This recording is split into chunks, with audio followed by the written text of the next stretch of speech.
Show of force. Ilang mga bigating abogado ang dedepensa para kay VP Sara sa kanyang impeachment trial at hindi sila bago sa mga high-profile na kaso. 30 years ago sa Curatong Baleleng case, pinagtanggol nila ang isang pulis na ngayon makakalaban naman nila sa prosekusyon. Ang iba namang personalidad sa kaso magiging senator judge sa susunod na kongreso. Ang detalye sa agenda report ni Hannah T.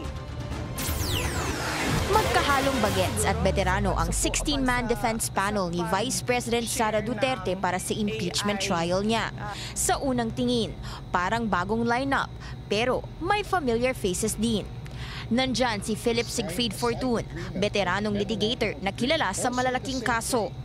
Kasama rin ang kanyang longtime partner na si Gregorio Narvasa II, anak ni dating Chief Justice Andres Narvasa na naging lead defense counsel noong impeachment ni Erap Estrada.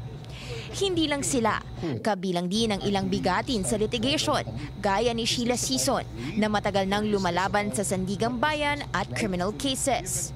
Pero bukod sa mga veterano, lumilinya na rin ang new generation sa legal arena. Marami sa kanila bago sa bar, galing sa top universities at may mga natatanging background sa debate, litigation at human rights work.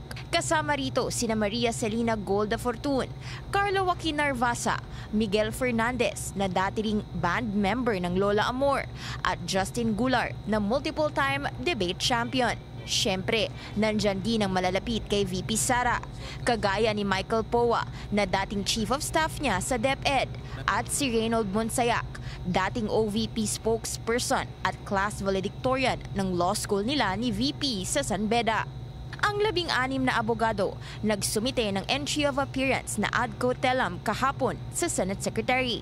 May agam-agam dito si Senate Minority Leader Coco Pimentel. So, ibig sabihin, meron pa silang gustong sabihin na nag-a-appear kami, pero may mga kondisyon ito, ha? Tingin niya, gagamitin ng defense ang nangyari noong June 10 sa impeachment court. Napagkasunduan doon ang mosyong ibalik sa Kamara ang articles of impeachment. Straightforward lang yung order. Mag-a-ad cautelam appearance pa ba ang mga abogado? Dapat ano lang yan, straightforward. Bakit? Kaya magtatanong ka, bakit with caution pa ang appearance nyo sa korte namin? Ano palang ibig nyo sabihin? Paliwanag ni Senate Impeachment Court spokesperson Attorney Reggie Tonggol, inaasahan na nilang maghahain ng argumento ang defense team para i-dismiss ang kaso. Sinubukan ng Bilyonaryo News Channel kumuha ng pahayag mula sa mga abogado ni VP Sara, pero hindi raw muna sila haharap sa media para hindi ma-preempt ang kanilang depensa. Sa ngayon, wala pa ring opisyal na tugon ng kampo ni VP Sara sa hinaing summon sa kanya ng korte. First time itong nasa higit 10 ang counsel ng isang akusado pagdating sa impeachment. Nasa 9 lang kasi ang kay dating Chief Justice Renato Corona, habang hindi rin aakyat sa 10 ang defense panel ni dating Pangulong Joseph Estrada.